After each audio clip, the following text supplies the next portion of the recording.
నారి చిట్యాల శాకలైలమ్మ 130వ జయంతి సందర్భంగా తెలంగాణ రాష్ట్ర ప్రజలందరికీ శుభాకాంక్షలు తెలియజేస్తున్నాం.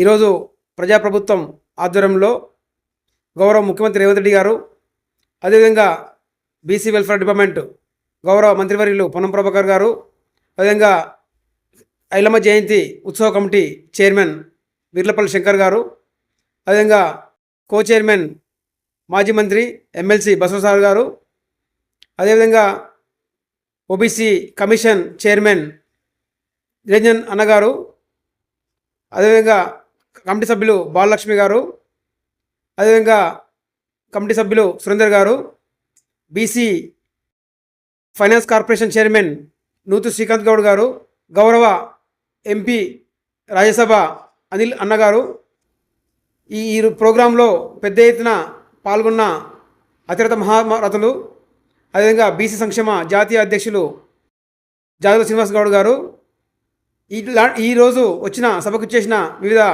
జిల్లాల నుంచి మండలాల నుంచి పెద్ద ఎత్తున తరలి వచ్చిన రజక సోదరులకు అందరికీ ఐలమ్మ జయంతి శుభాకాంక్షలు. వీరనారి చాకలి ఐలమ్మ అంటేనే తెలంగాణకు ఒక నిప్పు కణిక, ఒక ధైర్యశాలి. తొలిదశ కానీ మలదశ కానీ ఆమె స్ఫూర్తిదాత. భూమి కోసము, భుక్తి కోసము, వెట్టి చాకరి విముక్తి కోసము సాయుధ పోరాటం భుజాన చేసుకొని తెలంగాణలో కానీ అప్పుడు రజాకారులకు, దేశముఖులకు, జాగీదారులకు వ్యతిరేకంగా పోరాడి నిలిచిన ధీరవనిత చాకలి ఐలమ్మ. ఈరోజు 130 జయంతి సందర్భంగా ప్రజాప్రభుత్వం ఈరోజు గవర్నమెంటు ప్రత్యక్షంగా ఈరోజు రవీంద్రభారతిలో నిర్వహించి పెద్ద ఎత్తున విజయవంతం చేయడం జరిగింది. చాకలి ఐలమ్మ అంటే చాలా గొప్ప, ప్రపంచవ్యాప్తంగా కూడా ఒక దిశ దశ, ఒక ప్రతీక చాకలి ఐలమ్మ. అదేవిధంగా గౌరవ ముఖ్యమంత్రి రేవంత్ రెడ్డి గారు గుర్తించి మహిళా కోటి ఉమెన్స్ కాలేజీకి చాకలి ఐలమ్మ వీరనారి చిట్యాల ఐలమ్మ పేరు పెట్టడం ప్రజాప్రభుత్వానికే ఈరోజు దక్కుతుంది. ఈరోజు చాకలి ఐలమ్మ జయంతి ఉత్సవం చాలా ఘనంగా ప్రభుత్వం ఆధ్వర్యంలో నిర్వహించడం, పెద్ద ఎత్తున ప్రజలు పాల్గొని సంతోషంగా ఐలమ్మకు నివాళులు అర్పించి వాళ్ళ కుటుంబమే కానీ అందరూ కూడా వచ్చి పెద్ద ఎత్తున రాష్ట్రం నుంచి తరలిచ్చి అందరూ కూడా రాష్ట్ర ప్రజలందరూ కూడా పెద్ద ఎత్తున రవీంద్రభారతి సక్సెస్ చేయడం జరిగింది. ఐలమ్మ అనేది ఒక